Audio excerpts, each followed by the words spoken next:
Hey guys, Rogue Nation here with you today, and we have a very interesting love story that we're going to share with you folks, and to hopefully highlight the dangers of dating public servants. Um, so the interview's kind of long, so without further ado, we're going to get into it, and I will let you know that we will be going over some documents and some text messages at the end of the video. All right, so we'll see you guys then.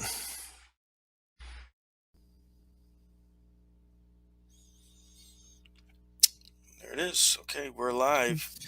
Hey folks, Rogue Nation here with you. Tonight I've got a buddy here with me, Bradley, and we've been conversing back and forth on Facebook Messenger. And he's got a story that he would like, for everybody to hear about, some things that are going on in his life. And, without too much ado, I'm going to pass it over to Bradley. We're going to get the story straight from him. He has provided some documents. We'll include those as always. Um, so, all right, Mr. Okay. Bradley, go ahead. All right. Yeah. As per what Major Lee has basically started with, and his majority of his YouTube videos have gone with, is the police department, and looking into their what all their dealings are and whatnot. Um, my experience is that of such. It's started as something of a personal matter and kind of bled over into that of um, being pushed on to a professional, I guess. Um, I guess the start of it would be um, myself and this woman, this female cop was introduced at a party this Memorial Day weekend by some friends. I'm gonna leave my friends their names out of it, and that's you know for privacy of them. Yeah, they Um, don't have nothing to do with it right, anyway. Yeah. exactly. So it was you know church friends. So they invited me to the party to meet her. Um, from the moment that we met, it was just we hit it off. You know, from the time that we had met, all throughout the party, we were basically joined at the hip and got along great. And all throughout the day, we had a date the following day. Had that, and all was good. Um, until she, said something about that um, she had a past marriage that she had to get annulled. Now, at the time, given I didn't know all this, now I found out a lot more after the fact. Given at that time, I was because I'm Catholic, and and she um, is Greek, so I can understand you know annulling a marriage. Just to say, look, just for peace of mind, understand that I get it. She needs her space and her time. We agreed to go look. Okay, you know, let's just go. She said that she was still very attracted to me. I was to her, and let's just kind of take it slow. Still get to know each other. Still hang out. Um, but just slow it down. We get to do that. That's fine. Um, but just to kind of give you, I guess, a preview of what I do. Um, I'm a personal trainer and nutritionist. Been one for 16, 17 years. Um, I've, you know, professional, like competitions, bodybuilding competitions. I do that as well. I do a lot of rehab. She, when I met her, was getting ready for a show, a competition, which was in Biloxi, 2 weeks, from the day that I met her. So we had a lot in common just talking in that. So we chit chatted back and forth this actual Memorial Day, just, talking personal stuff along with the actual, you know, competition stuff itself. And all was good, and I always, was flirty and all that and whatnot. And then Tuesday came, and that's when that's when everything went, haywire. So she said that she had a trainer that she paid for, and but she was having some issues with that she wasn't happy with some things that he was doing and that she was dissatisfied with. Me being a trainer and everything, I'm like, okay, if you ever need any help, just let me know. Yada yada yada. Okay. And then so Tuesday, again, we're texting back and forth the whole time. I mean, I didn't really talk to her, you know, since our date on Sunday. And it was all text messages. And then Tuesday, I was like, "Can I come and support you at your show that was in Biloxi?" I was born in Gulfport, you know, in Biloxi area. I mean, I grew up there for 13 years before moving here to Mobile. So that's my home in a sense, So I was like, look, can I come at least, to support you, and to help you in any way because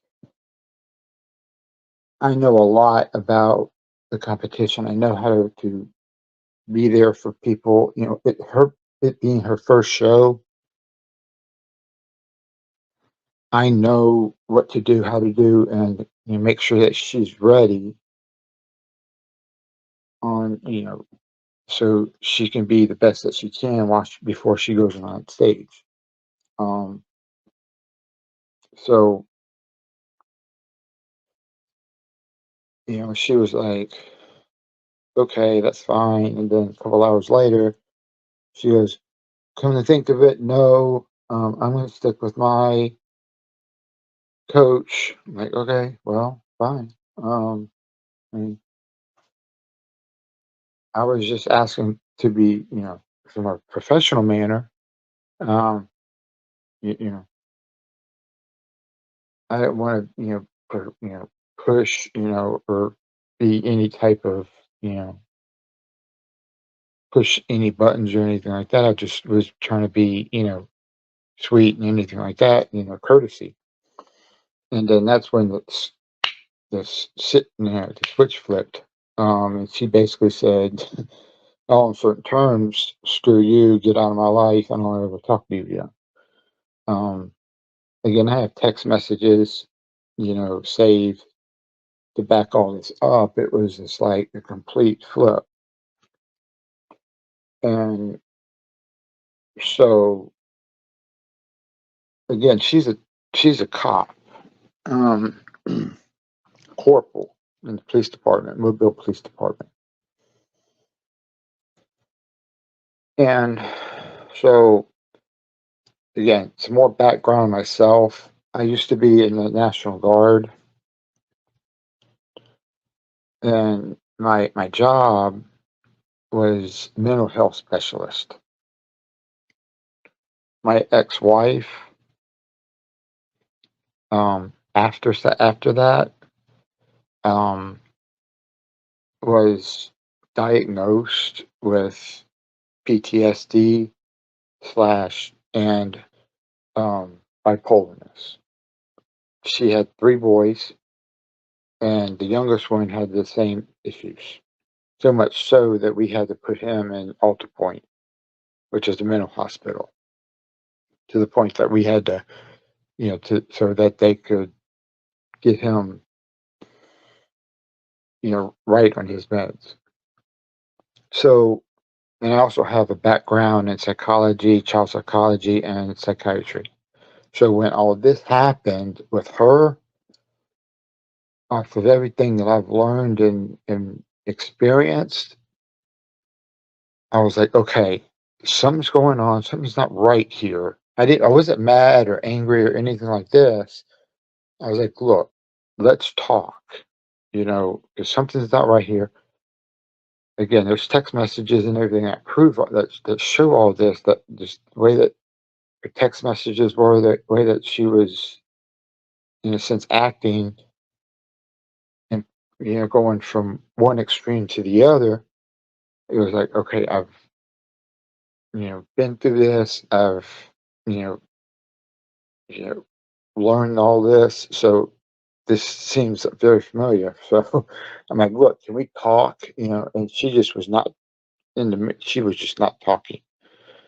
So again, what I've learned with my wife, ex-wife, um, you know, was that sometimes leaving her alone, really for a couple hours, she would then come back to me and go, "Look, we need to talk." So I would do that with this cop, and the following day I would, and with these documents that you have in her statements, she says something about Facebook messages and emails and stuff like that. I try to reach out with her through Facebook messages and emails just to get in touch with her to see how she's doing, what I could do to help her. I didn't understand fully, and I just wanted to, you know, see what was going on in her mind so we could talk. Um, that's all it was. And so so my mom, she's a paralegal. She can get into any court document that in the Mobile County. And so June 9th, she comes to me and goes, "Do you need to tell me anything?" I go, "What?" And she hands me these two pieces of paper. And on June 8th, which there was two warrants out for my arrest. One for harassing communications, and the other for stalking. The harassing communications was on May 27th at 9 a.m. I met her on May 27th at the party at 2 p.m. Okay, so she's saying, or she put a complaint in saying that you were sending her harassing communications before you'd even met her, huh? Yeah. Very logical. Yeah, and I've sent you the warrant so you can show it, you can put it up. And the thing of it is when we were talking a lot during the party, and she grew up a lot where I live right now, which is way out and off of exit 4 out here. Um, and she lives outside, south of exit 4, and I live pretty much north of exit 4. So she knows the area where I live. And on the warrant, if you go look at the warrant, my address is not the address of where it's at. It's an old address of where I used to live when I moved here when I was 13 years old. That we moved out of in 2002. We sold that house in 2002, and the place that this quote unquote harassment took place was off of DIP. And I'm like, okay, where exactly is this at? Because this address doesn't sound familiar. So I go on Google Maps and type it in, and it's South DIP. I'm like, okay, I've never been down that way. I've lived I apologize. I guess it shows me ignorance that I've never been down that way in 30 years that I've lived here. Um, Well, yeah, I was going to say, what is DIP? Dolphin Island Parkway. Okay. Sorry, sorry. Um, sorry. It's it's a street that leads basically, or it's a street. Um, I-10, and then it's a little street that goes off and down, and you follow it. It goes all the way down to Dolphin Island. I'm I'm You know, I'm a little familiar with the area. I have audited on both sides of the bay there, I guess you could say, in Mobile and over there. I can't remember what the name of the county is with the right? Spanish Fort, and I think it's Spanish Fort, right? It's over Yeah, there. Yeah. yeah. It's Uh, across the bay. yeah. So I bought it in over in both areas. So I'm a little familiar, but not altogether familiar. But it's good for the subscribers that have never been to Alabama, to kind of get a visual clue of where you're talking about. Yeah. So she said the stalking took place down there, or the Well, I'm working on that. Harassing communications that took place before I met her. Um, the address, if you look it up, if you go back and find, the pictures that I sent you and look it up, it's a it's a precinct one of police department. So I'm like, what kind of an idiot would you? Why would you harass another cop in front of a police department? In a precinct. So, and here, the thing of it is that it didn't make any sense that our mutual friends, she told our mutual friend that she purposely took the 27th, 28th, and 29th off, requested those 3 days off because she was excited to meet me and just wanted to have time off. So how could I harass her if she wasn't working? So you yeah. And could, let me clarify something real quick, because when you say harassing communications, I'm thinking like text messages or right, Facebook messages. But exactly. what you're telling us is that supposedly you met her in front of the police department and you guys had verbal harassing communication. Is that what I'm getting? No, she said on there, on the statements about communications and text messages and everything like that. Um, but it didn't make any sense on why you would put an address at the police department, So, especially at a time before I met her, you know, and an address and that old address of mine that I haven't lived in 20 years, or 30 years, 20, 30 years. So the stalking was dated June 5th at 9 a.m. Now, again, it has the same old address that I haven't lived in 20, 30 years. Now, if anyone knows me that knows me, really well, knows that Monday through Friday at the hours of 9 a.m. to 11, 12, I'm in a gym. I'm working out. And the gym that I go to, has an app, and you clock in through it. So I have a time log of when I check in, and so I'm like, that's BS. I can show you. I have a time log of where I was at that time, and I also know the manager and assistant manager saw me at that date and where I was. So again, she said the stalking took place at the same address, the police precinct from the harassing communications happened. So you know it doesn't make any sense whatsoever.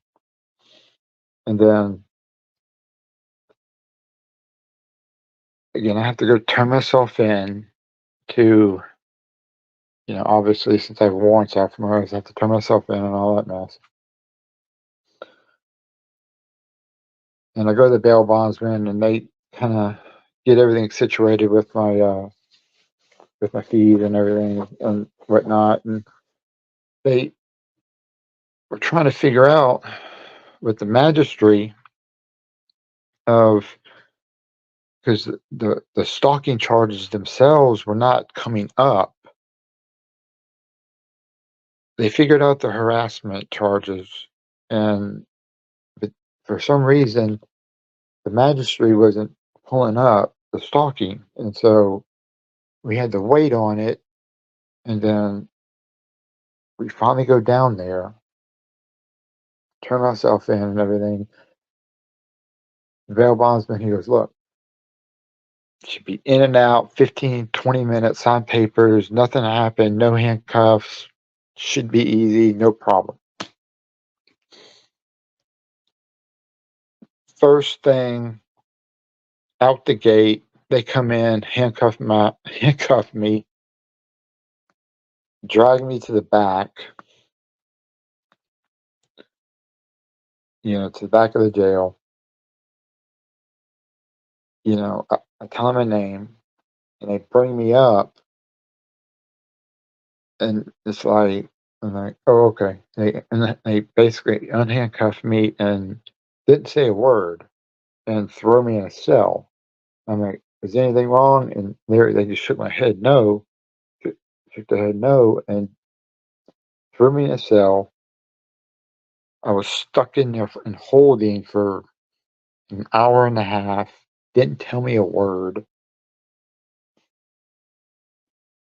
And then finally, I hear they show me it. They bring me up and tell me that I don't have a bond for the stalking charge. My bond for the harassing charge is such, but I don't have a bond for the stalking. But 3 hours or 2 hours before, when I tried to turn myself in, it was there, but all of a sudden it was not. So I was supposed to spend the night and see the judge the following day to post bond or have them, get it all straightened out. So I'm like, this is BS. Something has to, something's going on with this magistrate or something. So, like I said, luckily my mom, her being a paralegal, I was able to get on the phone with her and get it all worked out. And thank God, she was able to do what she had to do, pull some strings and whatnot, and got me out. An hour and a half later, after they done stripped me down and put scrubs in me and threw me in a cell. And so from that, you know, they give me out release papers and all this crap. and I think I sent them to you, but didn't let me know. And at the bottom of them, they're highlighted, like a sentence or two, and it says that I have to. I think it's 100 yards. I have to stay 100 yards away from her, or else my bonds will be revoked, and then I'll have to, wind up thrown back in jail. I'm like, I'm like, why? My intention through all of this was to reach out to her and try to help her and talk to her and figure out exactly what is going on. And all she's doing is throwing a temper tantrum or using her powers in a sense that or her friends to push this onto me. And now, after this whole story, I'm going to get into some personal things that I found out about her that will tie all this into a bow, and that will make you kind of go, "Oh, okay, this makes a lot more sense."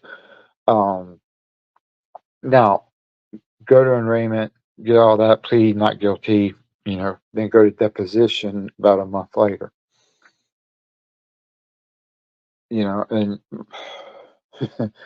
the prosecutor at the deposition, the first time out, had to step down because he knew her. So how he knew her, I don't know, which I will explain later, which will make sense. Um, Come to find out, my defense attorney somehow knew her, and I knew he knew her. But every time that I would try to bring it up to him that she's done some wrong things, he would look at me like as if I was crazy or he didn't want to hear about it, and he would basically blame me and tell me I was wrong.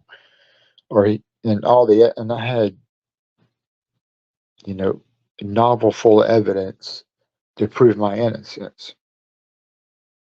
And he basically cherry picked what he wanted to see and basically told me that I was wrong the entire time and didn't want to see all of what she did to get, to push this onto me and to prove that, she's Miss Badass here. She could do whatever she wants. So I get to the deposition, and the prosecutor, I can't remember her name. I really can't. She offers a deferred prosecution um, for both the harassing communications and the stalking. and and my lawyer, he, and and I wound up doing some research afterwards. My lawyer didn't do anything. It and you know and yeah, I know there's some people saying, well, why didn't you go get another lawyer? Well, I wish I could. I'm not the type of person who have thousands of dollars in the bank that I can just write a check and go find the best lawyer in town. It's paycheck to paycheck here. I mean, so I was kind of stuck with what I had at the time and just went with it. And just so it was a family friend, and it just we got screwed over in a sense. So I was kind of stuck, either take this or risk going to court with this, this with this attorney, or fire him and just go at ourselves, and present it ourselves, since my mom's a paralegal, and just hope for the best. If not, I may get a conviction. I don't know. So, I had to weigh my options and just go with the deferred prosecution, and it's for a year. It ends the August 8th of next year. Now, since I turned myself in, you know, both the stalking and the harassing communications are on my record. So, which I've never had any criminal history ever. This is the first time that I have, quote unquote, ever been in trouble. And I never intended to be. So that's on my record. So and I've been to a civil attorney. I have a civil attorney, and he basically said, "Look, you have to ride this out until next year, August 8th, and then from there, 90 days from then, you can then go get it expunged."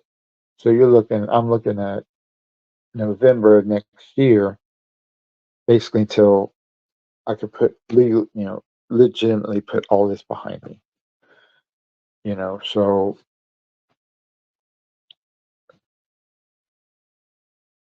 that's the bulk of it. Um, from now, like I said, I dug in, and there's questions. Well, why did your friends, if all this was happening, why did they have you two meet? Again, they didn't know all this beforehand. Once they figured out that acting like this, they just started digging and do their own digging after I told them what happened between us, and they found out some things too, and then told me, and I started doing some digging, and then we found out a lot. That she has an ex-husband who was a cop, and so, and well, I'll put it out there. She, while they were married, and what man and woman do in their own spare time in the bedroom, I'm not going to sit here and judge. But when I tell you, when it bleeds into the professional realm, is different. They, I was told by several other people that they went to several swinger parties, and these were, cops that were there, other cops that were there. So, and I was basically told that she has screwed a lot of other cops. How many, I don't know. But we all know that cops, judges, and attorneys all stay in the same circle. We're all friends. Yep. So, you know, those could be in the mix too at the same parties. So Lorraine knows that. So, and again, out of that, who knew going to swinger parties would then go lead to the two of them cheating on each other? I mean, who would figure that out? So then Yeah, they cheated on each other. This isn't yeah, rocket science. who saw that coming? Really, right? um, so they wound up cheating on each other, then got divorced. Um, she then went out and started screwing a couple of police cadets. Um, Training them right, huh? yeah, and look, and she would have got away with it if one of them would have shut up. One of them was bragging about it, of screwing an older lady. I mean, she's a couple years older than I am. So, I don't know how old he was, but look, I've screwed it. I've had sex with a lady that's 12, 13 years older, but I'm not gonna sit here and brag about it too Right. much. That's funny. Um, but yeah, I mean, so she got demoted for several months because of it, but she's had a history of being very, emotionally erratic and such, and from her friends and such. She was at a church party. I don't know. This is obviously before me. Um, that again with the same friends and several close friends from that church, and she drinks and she was drunk at the party. I don't know how drunk, but she was, you know, not all there. And she saw this guy that goes to the same church, and the guy there, since he goes to the same church again, Greek church, um, you know, didn't really want anything, didn't want to talk to her, didn't really want to be associated with her, um, because she was drunk. Um, Basically, she wanted to get laid that night, and he really, by him, and he really didn't want anything to do with her because of how she was. Well, she obviously got upset, and then a couple of days later, he found out that he had a charge, sexual assault charge put on him from her. He was like, I didn't put a hand on her. I don't know what the hell she's talking about. So he obviously had to go to a lawyer. He got out of it, but um, his reputation, his professional, personal, everything was kind of basically down was shot down here. So once everybody found out, he actually had to move out of state. Take a new job, get a new job out of state and such because everything was just tarnished down here. Um, there was just several other cases that are just very. That's just some things that I can just touch on. There's several other things that, that basically just show that she's very erratic. And from what I was, like I said, what I've learned from, you know, from my psychology courses and child psychology and psychiatry and my ex-wife and such like that. And she's told me some things from her childhood that, she lost, are very close. And, going through something traumatic as a child can affect you when you're an adult. So, and then I don't know what happened in her marriage beyond that of them cheating on each other. There could have been more. I don't know. But, you know, it, she goes from, that switch flips and it's just, you know, I'm going to hurt them in any way or use them in any way I can or hurt them in any way I can before they hurt me. And I'm going to use my professional realm to do it if need be. And so that's just a general premise of what I can tell you. You have any questions? Yeah, I mean, basically, this seems to be a pattern for her. So she doesn't get her way, or if there's something that comes up that she doesn't like or whatever, then she's just going to lash out. Like you said, using her professional, stature and stature in the community, right? Because obviously she has a lot of buddies in law enforcement, and those quote guys like the unquote. white knight. Yeah, those guys like the white knight like nobody's business. Yeah, Um, so, um, if she says something, that's more than likely why you were treated that way at the jail.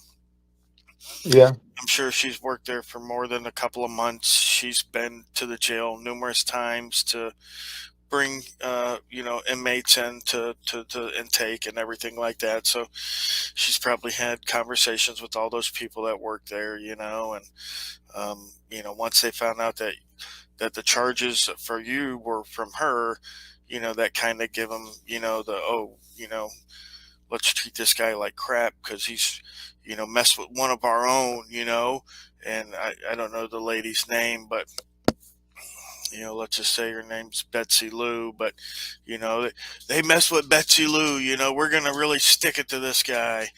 And hold well, on, her name is on. I don't want to sit here and her name is on the document, so we'll just kind of leave it at that. yeah, we'll see, Um, we'll see that. but I mean, the thing of it was, and I found it kind of funny. As she not lives, excuse me, she works out of precinct 4 with, if you know the precincts in Mobile, precinct 4 is right by the Right by airport, the Yep, right by the, West Mobile. yeah, Precinct I've had 1, dealings with them. yeah, well, there you go. That's where she works. Precinct 1, which is, well, where the warrants were written out, where they supposedly harassed her and stalked her and all that crap. Guess who works at precinct 1? I'm Her guessing ex her ex-husband. bingo. So, and lately, I know probably within the past 3 weeks, give or take, of the jurisdiction of precinct 4, because I live out precinct 4 in a sense. Um, I've been followed. I texted you this. I think I texted you this a while back. But I've been, followed by, I think, about 3 or 4 cops, um, just following me around, you know, this jurisdiction. And whenever we would get close, they would peer off. Now, one of them, it was funny because I saw him. I don't know if it's funny or not, or, I was going down Relight, which is, okay, going down towards West Mobile, and I was in the right hand lane. So I'm in the rearview mirror. He was in the left hand lane. Now I slowed down and got behind him. Because I saw him follow me for a while, so I just slowed down, got behind him. I was like, "Screw it, I'm gonna see what happens." Then I was trying to get his license plate number and such like that. Right when I got behind him, he darted out into the right hand lane and gunned it. And so I was like, "Okay." So I got out and just got out behind him and gunned it myself to keep up with him, just to see what he would do. And I looked down before I knew it. I looked down and I was going 70, and this is in city streets. And I looked down, I was going 70, and he was just walking away from me, so it was blatantly obvious, what he was doing. Had a sheriff follow me through the interstate, and then he kind of peeled away. Maybe I'm being paranoid. Tell me if I am. Um, Absolutely, you're not. It's a common tactic for them to intimidate people, um, and it happens so much. We obviously call it retaliation, but that's pretty much what it is. And I mean, it's a horrible thing because again, there's not a lot you can do, and mhm, they have all the power, right? So I mean, the only thing that I can tell people is to, make sure you have recordings going, dash cams. Um, if you have some kind of, I have a little USB device that works as an audio recorder, and I, use that, and I can, keep that in my pocket, or I have a little lip. Everybody has a little lip around their hats, and what I Right. can do, I'll put it right in the side of my hat there, and they can hardly see it if at all. And that records for 8 hours, all audio. So you want to have as much evidence as you can in these situations, because in a moment they could literally ruin your life. I I just did a story like last week where they're pretty much ruining this gentleman's life. They hit him with a charge that he's not guilty of, and they violated. They got a bench warrant. They got him in jail. They beat the crap out of him. I mean, the guy's lucky, really lucky to be alive. Um, and there's literally nothing that you can do about it. The judge won't give him a lawyer. Says he owns his own company, but I mean, he doesn't make any money. I mean, you can own your own company and not make any money. Just because you own a company doesn't mean that you're rolling like, in millions of dollars or whatever. So um, and basically the reason for the whole thing is because they just want his property, right? They want his Mm. property. So if he's in prison, he can't pay his property Yeah. taxes, so they'll end up losing the house in a tax sale. And of course, it's going to be the county judge that, prosecuted the guy that lives 5 houses away from him now, that wants him out of the neighborhood. He's going to be there at the tax sale, and he's going to buy it up for Hmm. 50 bucks, and throw a shed on it, and never again worry about that guy in his life. Right. And it does happen. So, Jeez. you know, yeah, definitely, be on the lookout for that kind of stuff. Um, you obviously have a phone. I would set it up somehow for some kind of a live dump, or like to have your recording automatically uploaded to the cloud, because I've had buddies that have had their cameras going, and the cops arrest them and take their camera, and next thing you know, they've lost their camera, the Hmm. camera's damaged, they can't find the footage, Yeah. and then you're stuck with your word against their word. Well, the courts are always going to believe an officer over a citizen. It doesn't matter. Yeah. That's the way the law I agree. works. Yeah, I mean, it's the way it works, and it doesn't Hmm. matter who you are, how much money you have, if you're a doctor, if you're a lawyer, doesn't matter. The state will always take the word of a state employee over a citizen, right?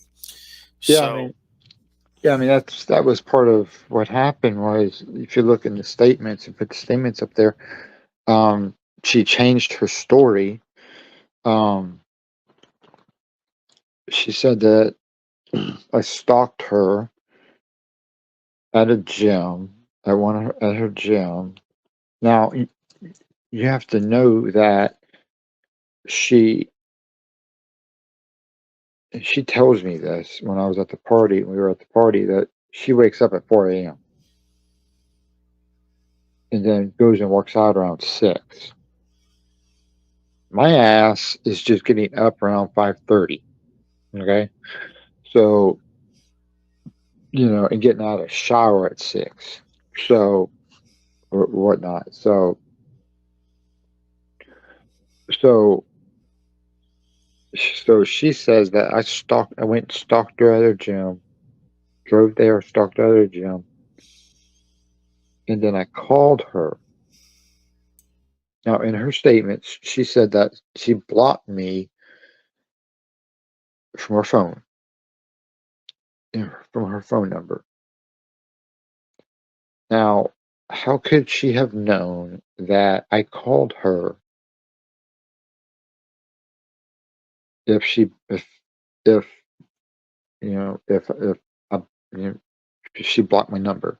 One and two, why couldn't she give an exact date, time, and type of car I was driving?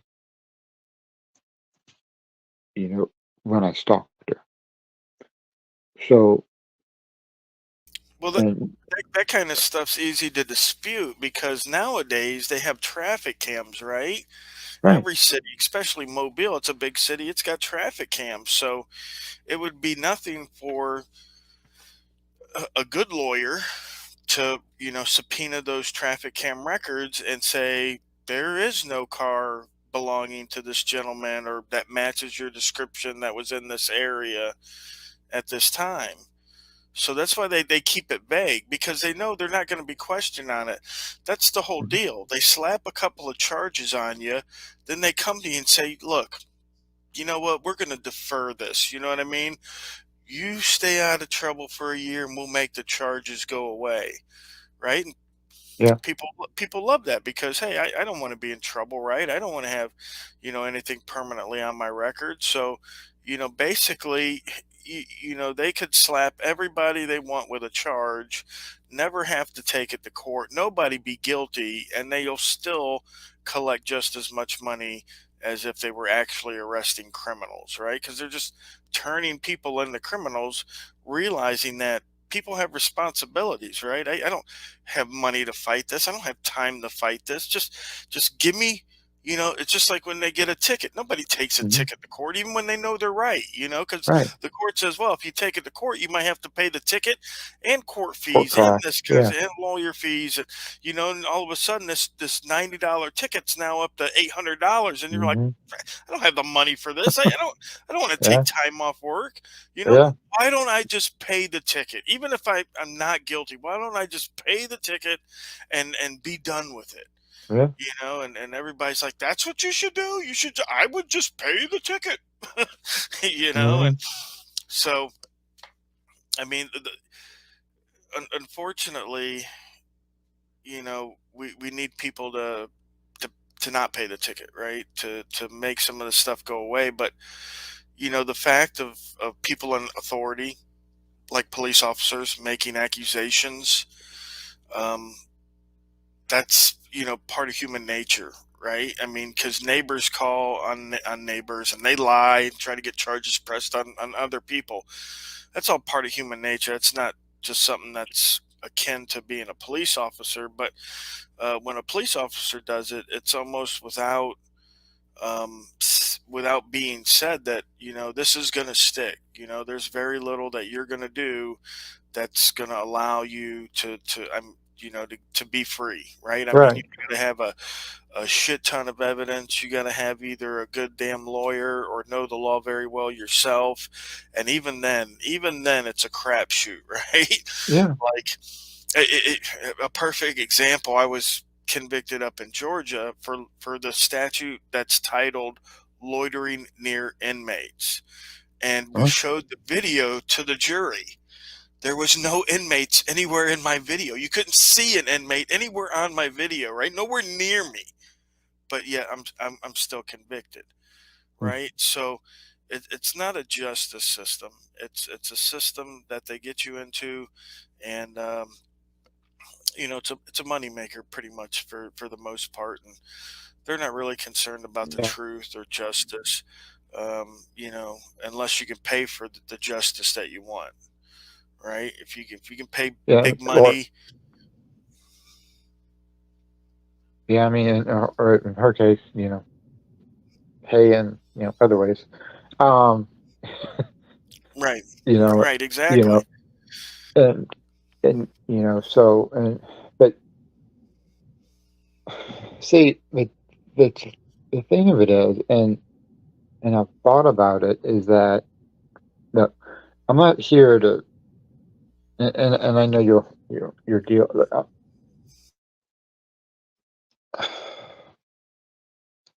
I know there's a lot of good cops out there, and I'm pretty sure you can agree on that. There's just they're the Oh, ones. Right, absolutely. I've actually got a buddy in the Mobile Police Department that gives me information. And the reason he gives me information is because he wants to clear the bad cops out of Mobile Police Department, and he wants to, have the good ones, stay. right, And we can't do that unless we're getting that information from people, right? Because we can't go into the departments and plant bugs or plant hidden cameras to catch these guys doing stuff, because it's not like they're doing stuff outside the department on the sidewalk, to where we can catch them doing something Right. underhanded. So all this stuff's going on, behind our backs. Body cam footage is being erased behind our backs. Yeah. Um, I mean, I've heard it all, and seen some of them prosecuted, but very few. But until we get that intelligence, but like you're saying, there's definitely good cops out there, just like there's good public servants. But they're in such a position, when people get a job, especially like a career, and you've been in the police 5 or 10 years, and you're banking on that paycheck because now you have a mortgage and you've got kids, and you've got all this stuff that you got to pay for, right? And you can't just go out and get another job making that same amount of money, right? It takes time. It took Hmm. you 10 years to get to where you are now, right? Right. So what happens is they see something and they just, well, it's not that bad, or I can live with that, because if I tell on my brother, then I'm going to be ostracized. I'm going to be, kicked out of the department. No one's going to want to work with me. I'll be lucky if I don't get a bullet in my back when we're, raiding somebody's house, and, have them say it was the suspect that shot me, Right. So, or, call for backup in a heated situation, and oh, that's that guy that told on Bob. We're not going to go back him up, Right. let him face the 10 criminals with axes and machetes by himself. You know what I mean? And it seems funny, but it's so sad. It's so Yeah. sad that you're in a position where you can't say anything. So, part of the reason that I go out there is I tell people, I say, listen, if you see something or you come across something that doesn't seem right, doesn't feel right, shoot me an email. If people want to remain anonymous, and a lot of my sources do remain anonymous, I tell them, I says, I don't have to say anything about, where I got this information. And a lot of times I'll put a spin on it. I'll say it came from another department that was involved, and Hmm. all the other stuff, because we need to protect these people that are giving us this kind of information, because it's a benefit to society, that they're doing this. Um, so yeah, I didn't mean to get off on the tangent, but yeah, I No. definitely I definitely think there are good cops and good public servants, just like there's good doctors and there's bad doctors, right? Some Right. doctors will leave a sponge in you because he was huffing the nitrous, you know what I mean, or whatever. So I mean, it's in every field, right? So we can't say nothing about it, but Yeah. I mean, see, in in my instance, I am pro cop, and I and the funny thing was, uh, and on our first date, me and her on our first date, we have a lot in common, and we do, and we were just talking and chit chatting about a lot of things, and I wanted to tell her after the party, which was the day before. I wanted to tell her, because I am pro cop, that I wanted to tell her, thank you for being a cop, a police officer, especially with, past couple years with, all the way that, society has been, and such like that. I know it's hard to be a cop now, with all the disrespect from, ever since COVID, people have just gone batshit crazy. Um, and my plan was, the next time I saw her, was to tell her thank you for being a good cop. And ironically enough, all this has happened, which, the direct opposite. Um, right, and that's the trap, okay? Because and I know you say you're pro cop, and again, I'm pro good cop, right? So my thinking has always been that, logically, that people earn respect, right? So right. I don't give blanket respect to any profession, be it law enforcement, doctor, armed forces. I don't give an occupation respect. Just because you chose to fill out an application for a job in that field does not make you somehow morally superior to me, or make you someone that deserves my praise and respect, you know what I mean? Like, Right. you earn that by being a good person, right? Hmm. I like to say this a lot.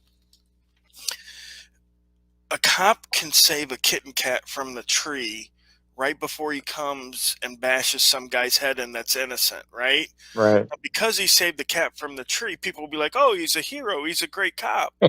Yeah. You know what I mean? So like, it takes, for me, it takes more, and that's just, maybe it's just my upbringing, but my mother always told me that people earn respect, and if you want respect, you earn it.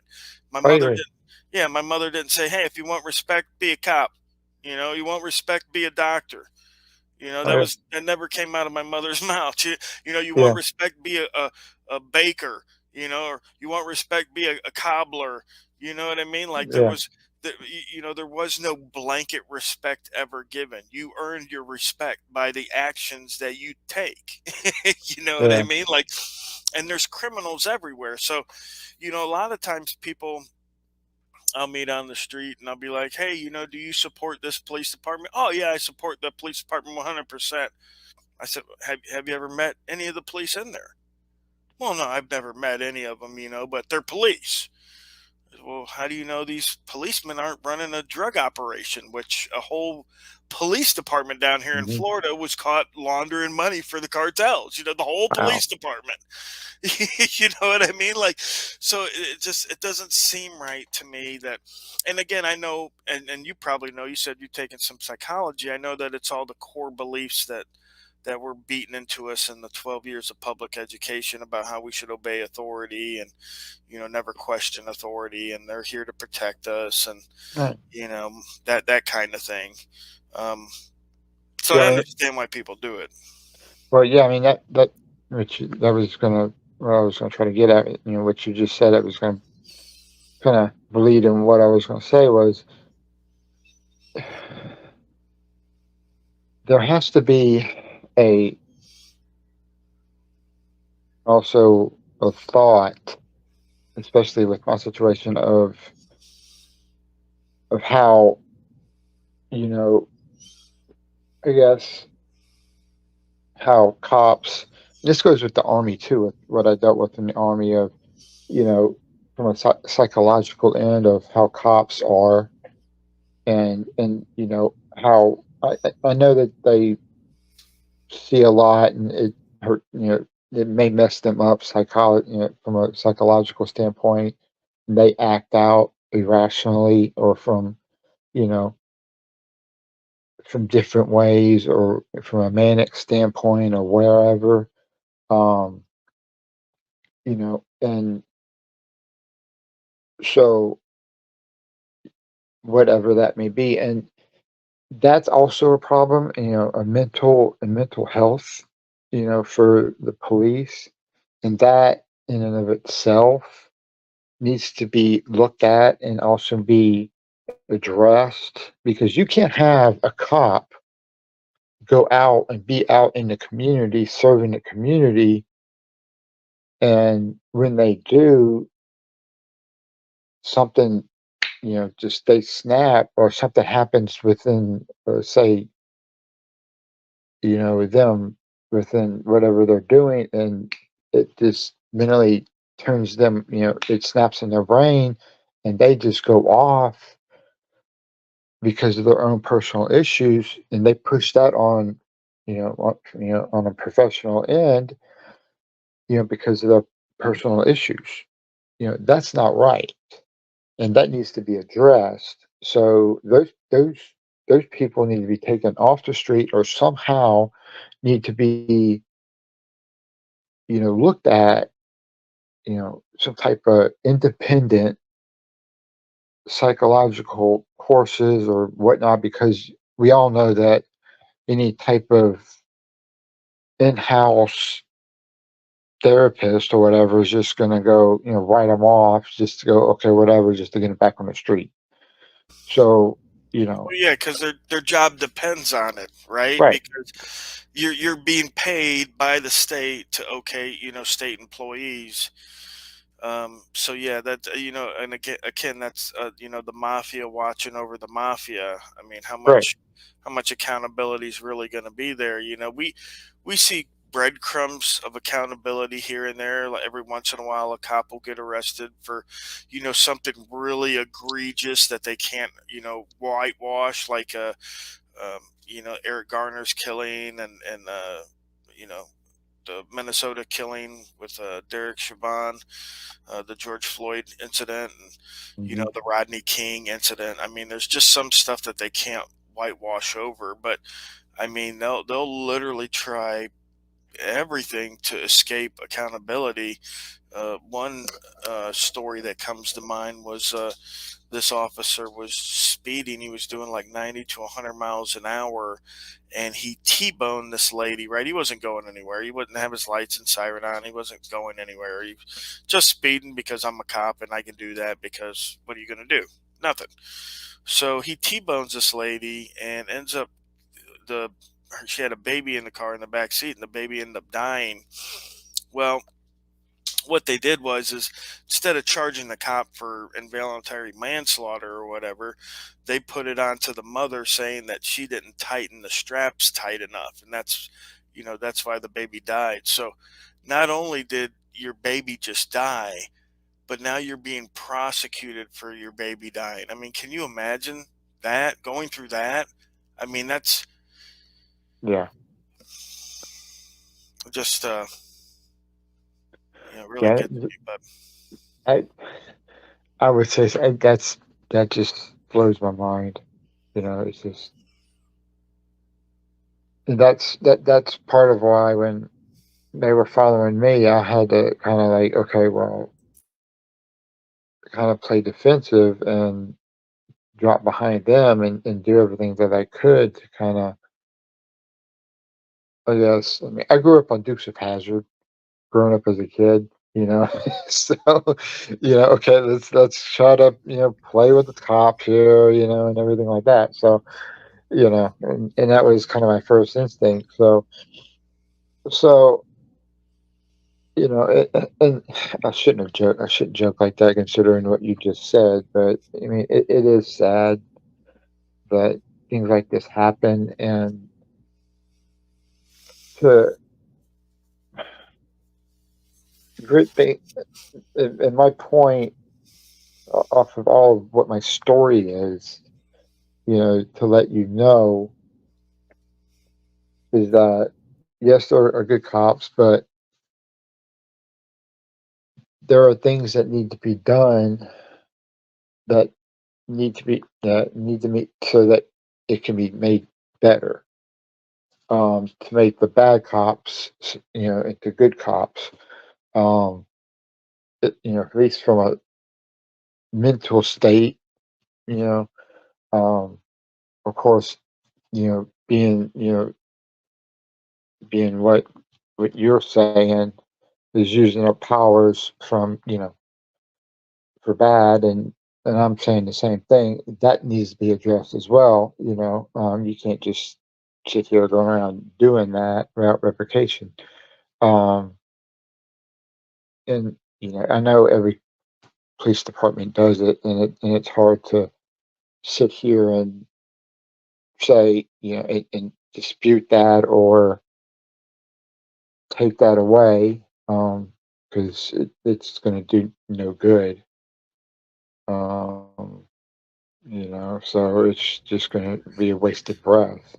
yeah, I mean, because it's rampant. We see it every day now.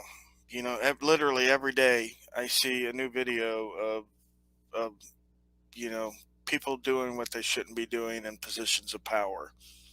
Mhm. So before the internet and before everybody had a camera in their pocket, it was easy to get away with stuff like that, right? Because and you just heard rumors maybe of something that happened or could have happened or whatever, and even when I got into this gig of, going out and holding them accountable, I had heard stories about, this and that, and to me, they're just stories. There was no proof, there's no evidence backing this stuff up. And still, even then, the little bit I heard, I was like, man, this is horrible. And only after I started doing this and, like, people calling me in, like cops and other people, and telling me about this stuff. And I'm like, I can't believe it. It's so much worse than what even people that don't like the cops think it is. You know what I mean? People that don't Mhm. like the cops, they still have no clue how bad it is, right? Right. And it it gets explained away a lot, cognitive dissonance, obviously. And nobody wants to believe that people are capable of doing some of the stuff they're doing, and stuff like that. But I mean, it's literally everywhere you look now. um and it's so blatant. Like, we're getting robbed so blatantly that, you know public officials are naming streets after themselves that go by their property, that just made their property worth twice as much as it was, because they're taking county funds and building new roads by, these properties they bought. And Right. I mean, everybody knows that's how business gets done and stuff, right? Everybody knows in the back of their head, and when they're out there joking with their friends, and that's how business gets done. The developer kicks a little bit back to the legislature for, not following codes a certain way, or give them this or giving them that. And doctors Politics. push pills because they get, you know trips by the pharmaceutical Yep. company. And everybody knows that's how business gets done, is you grease the palms, and um It's all politics, even yeah, all the way up to Washington. that's right. And until people get tired of the way things are. But I mean, as long as it doesn't affect the majority, then I don't feel that a lot's going to get done, because Mhm. people are docile. They got food. um they have kids they have to protect. No one wants to put their neck out on the line. No one wants to lose their job, their house, their marriage, to do what's right. They'd rather, just hide their head and hope for the best. Maybe with one more election we'll get freedom. If we vote a little bit harder. If I push my pencil a little bit harder on the Mm, Chad, maybe freedom will spring forth. And every year, every election, we just see less and less freedom, and economically, as well as socially, and all things in between. And um, eventually it'll get to a point, but at that time, will it matter even then? I mean, will we already be, all the way under the boot, where they've and they don't even have to confiscate weapons. This is what makes it so funny, is they don't even have to confiscate weapons. All the federal government has to do is place very large orders for ammunition. And like a couple of years ago, the federal government placed some really large orders for ammunition and just totally wiped out the ammunition supply in the states. wow. It's so hard to get any ammunition, you Huh. know, and that's basically all they have to do. Is just Hmm. place orders with our tax dollars, and then it just take the ammunitions right off the shelves. Or there's a lot of different ways they can go about it without actually having to run around and confiscate people's weapons. Although I would believe that the majority, even though a lot of keyboard warriors are out there going like, "He ain't gonna take my gun." Well, when there's a squad of soldiers on your street with M16s, and you've got two of your young children behind you in the house, and they're going to unload on you if you don't, it's a different story. Yeah. You know what I mean? You can Yeah. act tough all you want, but when you got little Johnny back there and little Susie back there, and there's five guys with M16s pointing at you, you're going to give up your gun. you Yeah. know? Yeah. So, And because I have my 9 and several boxes of ammo, but I mean that's just for safety. I'm not a big gun advocate, but that's just for my safety, and and I keep it on me wherever I go. But it's just, it is sad that you know you see these politicians that in Washington, you know, no matter if you're Republican or Democrat. I mean, I don't know what your affiliation is, but one is no more than the other. Oh yeah, So they're this, different wings of the same bird, the right wing or the right, left wing. It's all connected in the middle, and it always has been. yeah, To believe, to even imagine that these people that have been running the country for a long time, these, you could trace a lot of these families that are in power today all the way back to the families that were in power during the revolution. hmm And to believe that they're going to let the ignorant masses choose who gets to lead us is naive in the most extreme sense, right? Because these people are committing, billions and trillions of dollars worth of fraud and grift. There's no way they're going to let somebody like, for say, example, me. There's no way that they're going to let me become president of the United States where I can order an investigation into what all these, you know what I mean? Like, yeah, who believes that shit? You know what I mean? Like, yeah. nobody believes that shit, Well, a you know? politician, yeah, a politician's dream, no matter what it is, if you're a president or congressman or a sheriff running to, get re-elected, politician's dream is an ignorant voter that doesn't know jack shit. So, so they, like, they can go and spew whatever their taglines are, when they go, um, run their campaign, and and hope that that ignorant voter will, not knowing anything, will vote for them. And this is why so many people have been in Washington or have been in power at the city levels, and things don't get done or things get worse or whatnot, is because of things like that, and they just bank on that time and time again, Yeah. and Well, they then bank it on the just fact. filters down. Well, yeah, I mean, they're all there for their own grift, Right. right?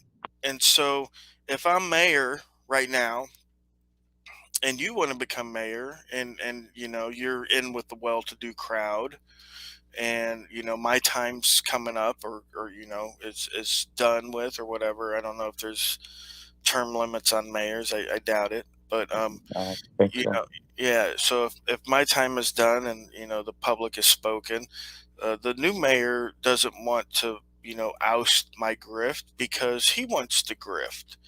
And the guy down, it's the same people with, it's the same way with poor people not criticizing rich people because they assume that one day they will be rich, and they Yeah. don't want to criticize, you know what I mean? Like, hmm there's a lot of poor people out there that will be like, "Oh, they earn that money. They should be able to keep it all. They earn that money." I really doubt that they were out there digging ditches all day and earning the money. You know what I mean? They Right. sh- they ship the factory plant a little bit further into the jungle to squeeze an extra 50 cents off each stock. You know what I mean? Like, Yeah. they didn't earn that damn money. You know what I mean? Like, hey, come on. I mean, it's so crazy. Oh, but he's leading the ship. That, I mean, I've heard it all, but hmm again, it's just cognitive dissonance. You gotta rationalize that belief away that's kind of rubbing you wrong, and so you gotta make up some kind of story to make it seem all right and to fit in with your worldview. But um, yeah, I mean it's troubling. Your story is troubling, and all the stories we get on this channel and that I cover are troubling. Um, Yeah. you Yeah. I know, mean, it's And it's see, I also have I've been born with a seizure disorder through this, and one of the things is that that cause seizures is stress. And throughout all of the crap that for those couple months that I was dealing with it, I was stressing because I've never been through any of this before. I didn't know what was going on. Frankly, I didn't know what the hell she was going to do next because her erratic behavior. What I knew, or I you know was continuously learning from her and her past and her issues, and you know from a professional end, her you know since bipolarness. I'm not saying that's what she has. I'm just saying from what I've learned and from what I have experienced, She she has the traits. right of what I've learned and from what my ex-wife and her child, her you know closest, her youngest child has. So, and that's what I was trying to talk to her about was like, look, let's just talk this down, and I've experienced this, and I know how to handle it. Trying to talk with her and help her through it, and she took it to the opposite end, and here I am, and here we are at a completely different area. But anyways, through those times, I was having I haven't had seizures in several years. I was doing good on my medications, um, and due to all this, because of the stress, I had a couple of seizures, and one of them actually wound up cracking, busting my head open right here. Actually, I wound up having to get like 3 stitches in my head. I don't know if there's gonna be a scar there or not. It's kept going down and going away. It's been 2 months since I had it, but due to all this, so it's something that I've also had to deal with, and to have someone in her profession and her you know you know and she's in a community type position to where she can seem as if she can do whatever she wants, or be a leader.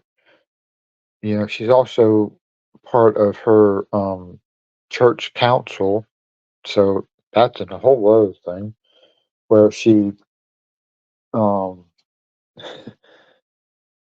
went about and told everybody at the church that about me, you know, how about how horrible I was, and all this and all that. Where I haven't set foot in the church, I've never been to that church. Um, but it's not that I'm bad about it. Just I've never gone to that church that she goes to. Never have. Just you know. So no one in that church, other than the people that I met at that party, knows about it. And so why she would do that just to try to bury me even more, you know, um, they had to, I mean, they had so much so those people had to go and come to our mutual friends. Well, they, well, the friends that introduced us, they basically have told her they don't want anything to do with her anymore because her irrational behavior and all of what she's done professionally, you know, as well. That they don't even want to do anything. They don't want anything to do with her anymore. Um, that these church members have come to her, come to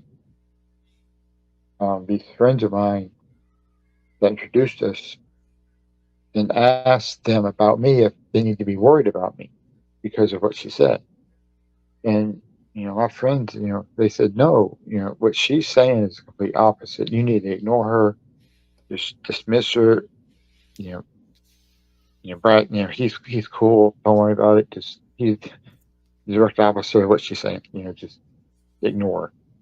You know, because they have seen exactly what I have explained to you, the erratic and irrational behavior beforehand as well. So they understood. So they've been fine. So to have, like I said before, to have someone with that mental state of mind within the community and within that state of power and job title as a police officer is troubling and needs to be addressed. So I was just gonna say it's troubling. yeah, We've been on for an hour and a half, so we're gonna have to shut this off. But yeah, I'm sorry for rambling, but I'm just trying to. we both took turns rambling, so that's fine. I was just, you want me to tell my story? I mean, there's just so much to it, and then, like I was telling, I mean, I didn't know what all you would want to hear or whatnot. So Yeah. Well, I appreciate you coming on. I know, a lot of times people don't want to talk or they don't want to talk on camera or, different stuff like that. So, I appreciate you, reaching out to me and letting me hear your story because it's a story that people need to hear, because again, if we hide this stuff, then it suckers the next man in, right? right, People don't know about the booby trap, they're going to keep walking into it and keep blowing their head off. right, So it's good that we can shed light on this. So um, I'll have this up probably within the next couple of days. I'll go through the documents. I'll add the documents in. I'll let you know if I need more. You said you had some text messages and stuff like that. If right, you want to share those, you're more than welcome to. Just whatever you want to share, you're willing to share. yeah, Obviously, the more the merrier. It builds a better case.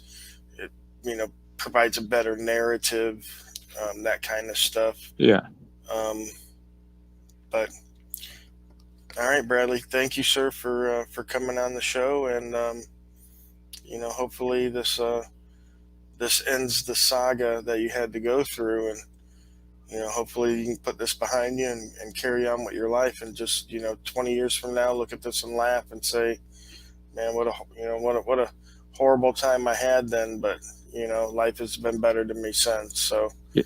Yeah, that's kind of the way that I'm looking at it. Is it's one of these things where you've been put through hell, but it's I've learned a lot. I've learned who's been there for me, who's wanted to be there for me, and who really doesn't didn't want to be there for me.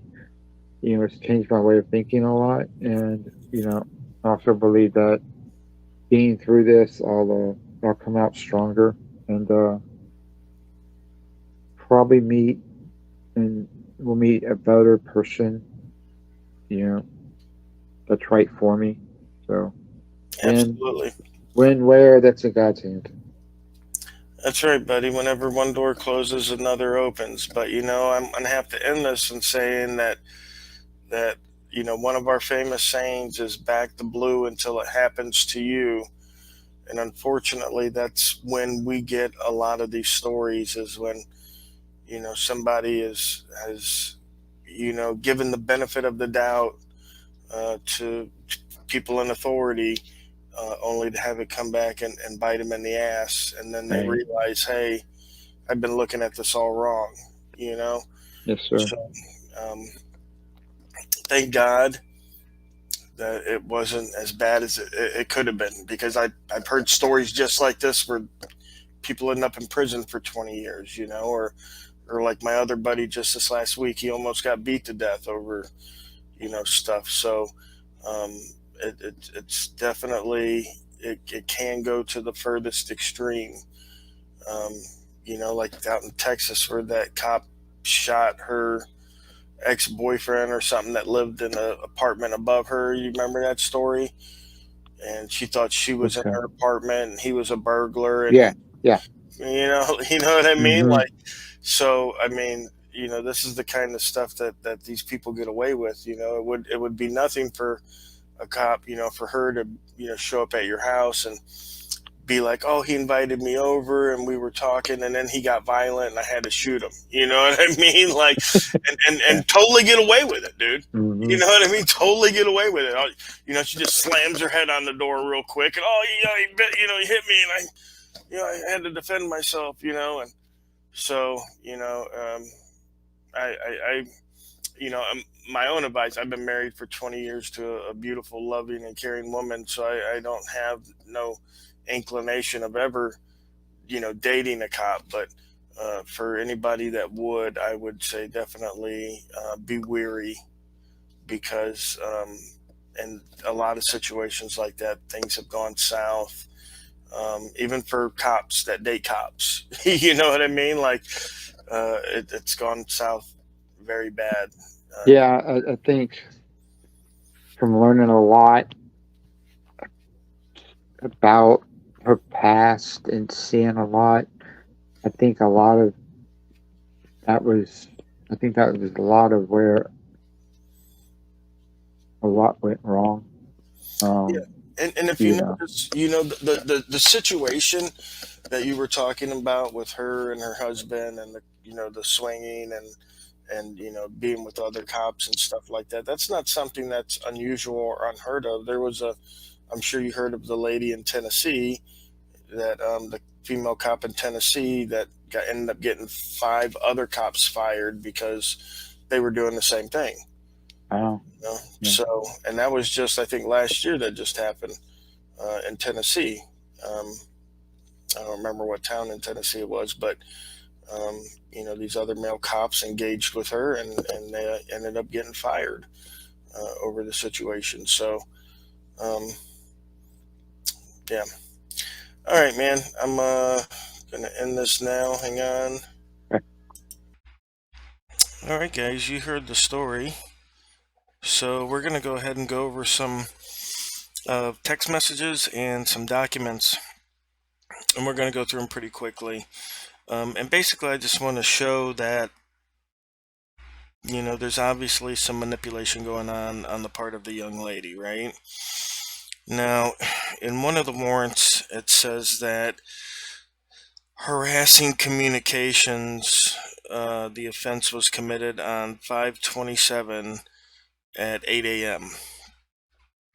And this guy didn't even meet her until 5/27 that evening at a party that they had gone to. Now, um, she says in her thing, in her complaint, that um,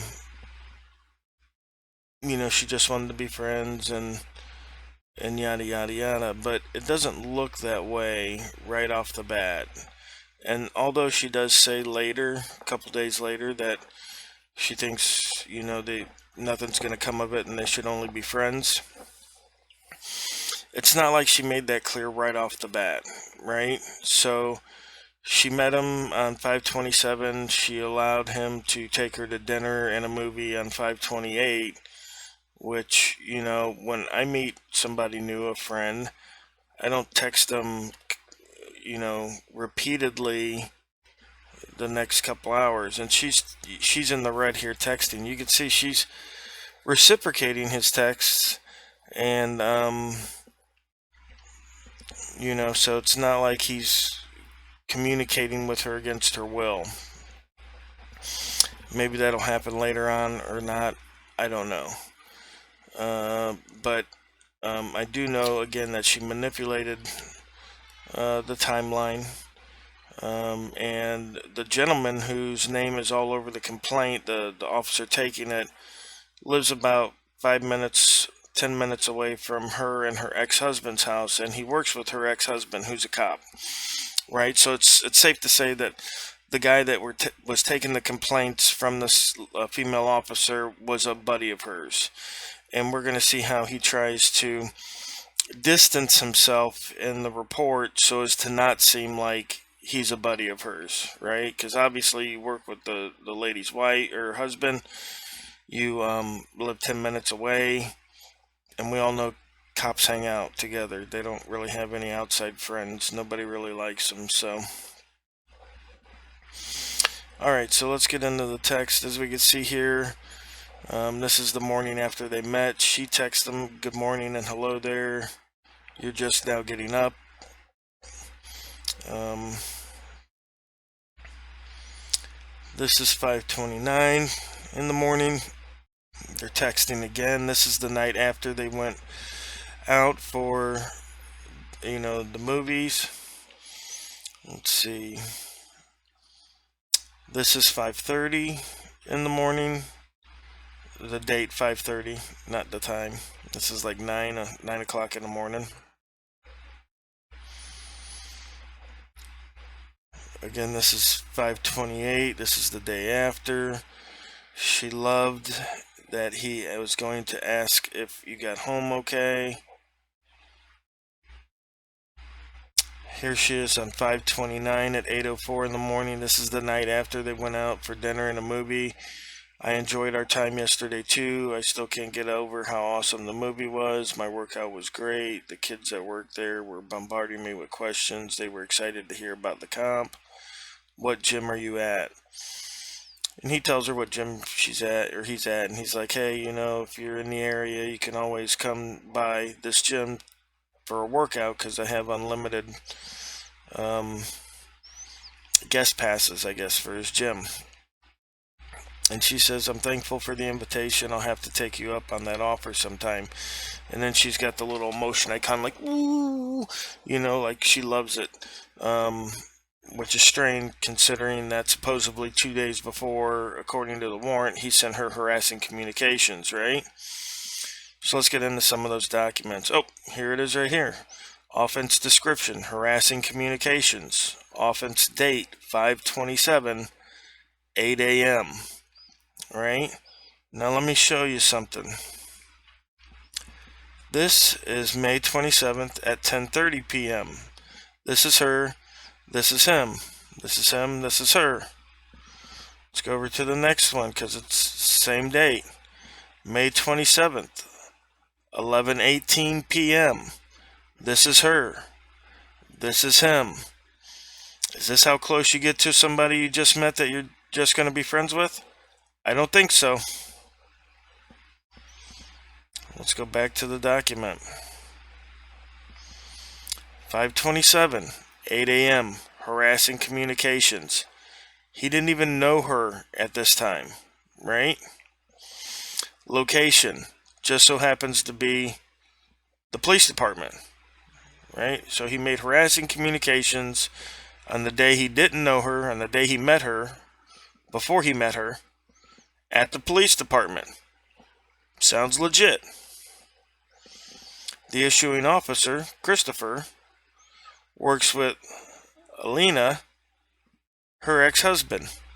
She's a cop, her ex-husband's a cop. Her ex-husband works with Christopher.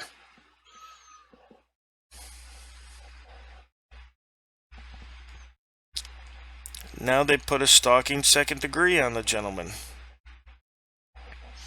Offense date 6/5/2023, 9 a.m.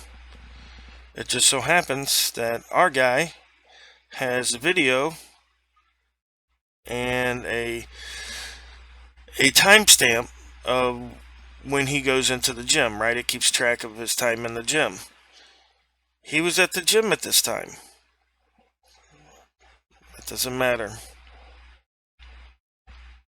This is handwritten stuff. I can't read her handwriting stuff. Her handwritten stuff.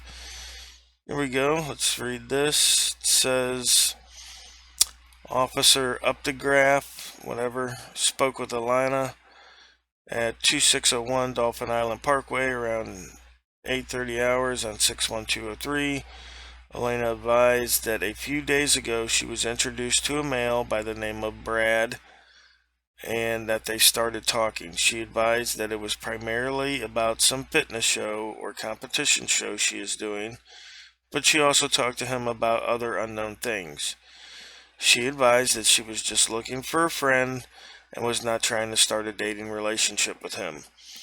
She advised that on Sunday they went to see a movie and went out to eat. She advised that on that day he kept trying to hold her hand and at points make it seem like he was looking for something else than a friendship. She advised that she made it clear to him in person and through text that she only wanted to be friends. Now we saw the text. I don't see anything in there saying, "Hey, let's be friends." Now that does come later. She does text that to him later, but not in the immediate days following their meeting and that picture where they're face to face. She advised that he was texting her about a gym that she works out at and talking about wanting to be at the fitness show with her. She advised that it got to a point that it seemed like he was trying to interject himself into what she was doing or possessive over her, even though they had just met. She advised that she told him that she does not wish to interact with him anymore and that he should quit texting or calling her. She says she blocked his number and he called her anyway. We don't know if any of that's true.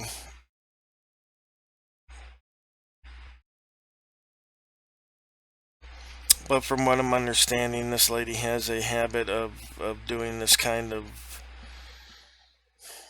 stuff, right? So, okay, so here's another one. Again, made out by Christopher, who's a buddy of the family. Around 900 hours on 6/5/2003, Ike officer whatever spoke to Lana about a male by the name of Brad. Elena advised that she had got a report done on Brad for harassing communications around a week ago. The case number for that report is M22306000014. She advised that since that report, she has made it very clear to him that she does not want him to contact her in any way, shape, or form. She advised that since that report, he has still been reaching out to her. Now, again, remember, that's the report where she said that at 5:27 at 8 a.m., he was making harassing communications to her before he'd even met her. All right, so that's what I'm saying. I can't trust anything in these reports from what this lady's saying. Did he contact her after she asked him to stop? Possibly, but I can't take your word for it. Do you have any evidence to show? I don't know.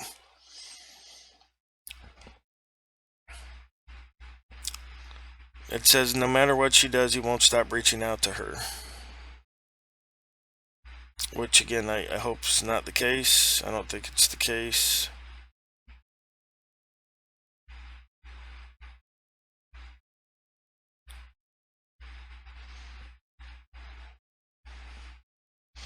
Now, this says again on 6/5/2023. Again, this was when he was in the gym, and he can prove that he was in the gym.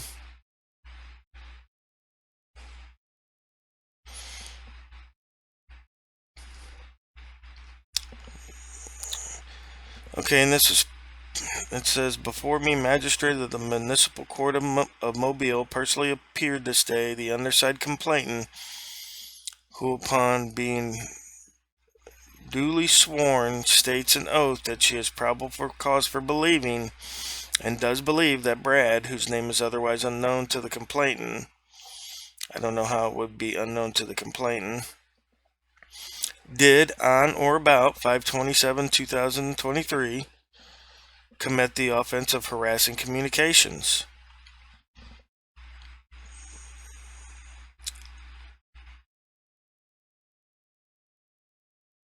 See, it doesn't make any sense. How could this gentleman have called you before he even met you? And why, after he's submitting harassing communications, are you seen with him that night in a picture? at a party. It just doesn't make any sense. So, in closing, guys, I want to be sure that you know what the main takeaway from this is. Never date a cop. Unless you're a cop, don't ever date a cop, right? I told Brad he got off lucky, okay? We all know the story about the lady who, the female cop that shot her boyfriend, ex-boyfriend, whatever. He lived upstairs in a different apartment. She said that she thought it was her apartment and someone was breaking in, so she shot him. So, I mean, it's well documented that spouses of law enforcement officers are abused and sometimes even killed. So, you definitely want to stay out of that kind of relationship. There's plenty of fish in the sea, and you don't want one that's spoiled. So, all right, guys, till the next one.